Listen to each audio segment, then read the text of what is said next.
I'm going to take these plate off. There's actually a couple screws down in here too that hold the heater core in place. Take this gasket off too.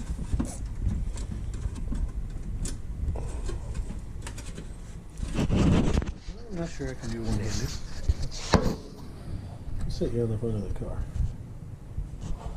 See if that works.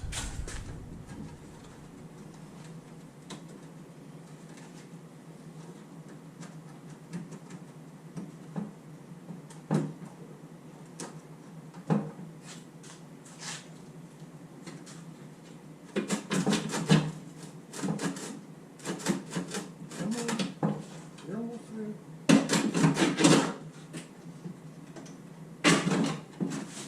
Yay!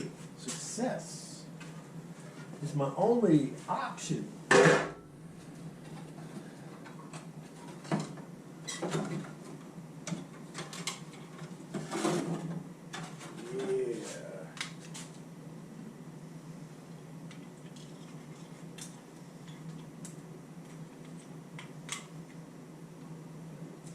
Oh, it's still coolant in there. That's a good sign, right? This thing seriously rusted the heads off the screws on this from sitting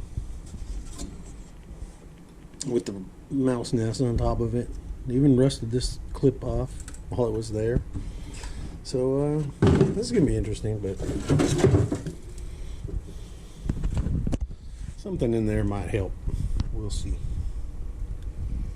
We'll see if we can get those out of there. So here's the inside of the heater box with all the rusted up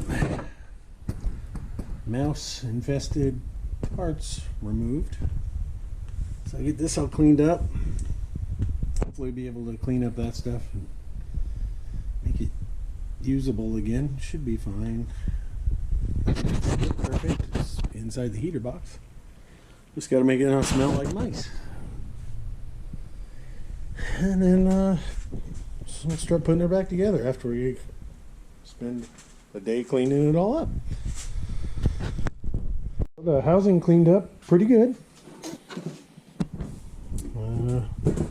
It smelled like a hamster cage inside of it, but no longer looks like mouse droppings everywhere.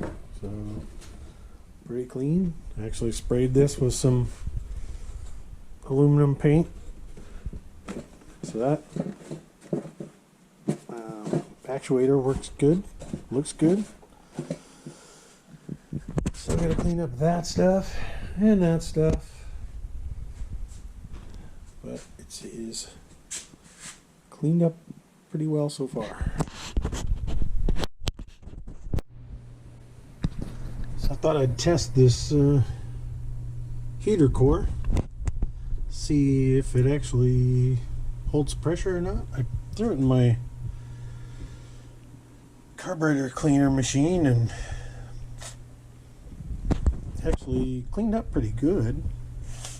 So I made up this contraption with some gas fittings and a gas pressure test gauge and another pressure test gauge, and pressurized it, and so far no leaks. So I may end up actually using this one still had nice green coolant in it when I drained it out, so we'll see how that works.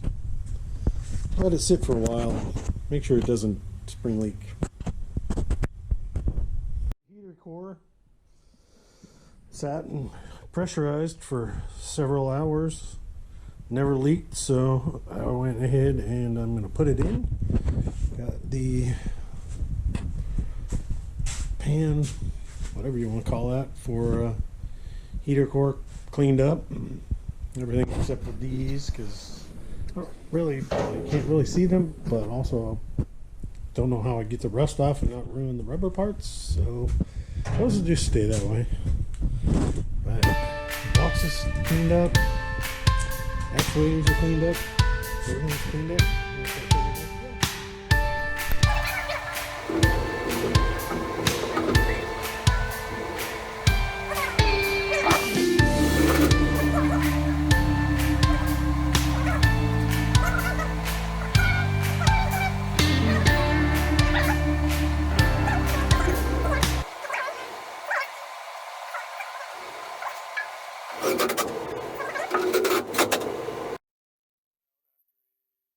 Of stress testing the motor, about an hour, it quit working. So, quick trip to Napa, got me a brand new one. And so we'll put that one in instead. I don't want to have to take the fenders out to change it afterwards, so I definitely want to make sure I get a new one in there. We'll let it run for a while.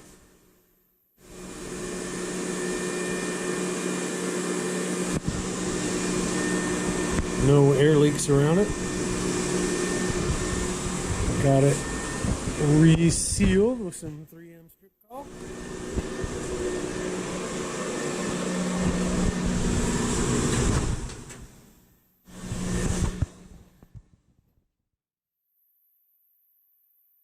Blasting.